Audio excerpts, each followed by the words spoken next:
اي. ايش كتبت لها؟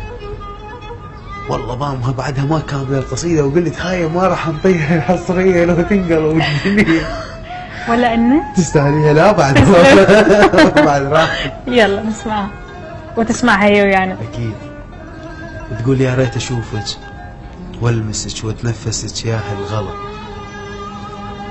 لو بس دقيقة تأملك وعيونك يتم العمر صوم وتراتيل وصلاة، بس رمشي تبغين شي والله التبين ما بين يدي، لو يحصل بسابع عرض مهليني لحظة وأوصله، تحاتيني يا بنت القمر غصبا علي اتحملك غير انت شمعة بيتي الله، وتدللي بكيفك لأن والله لو ما دللك ما تكتمل شخصيتي. رجال واصدق من نحب واقدر اذا رايد لعب، بس هاي مو تربيتي. الله، والهالسبب كتبه وذكر من طلع وجنسيتي.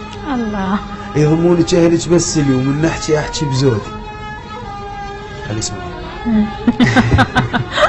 يضمونك اهلك بس لي ومن نحكي احكي بزودي، ردتش مريتي وعاندت تدرين بي عنودي، وخلفت عمامش من تجي قولوا لهم وحده ومشت والرايد يذوق العنب لا يوصل العنقود. الله الله، الله صح لسانك، الله يسعد قلبك يا رب.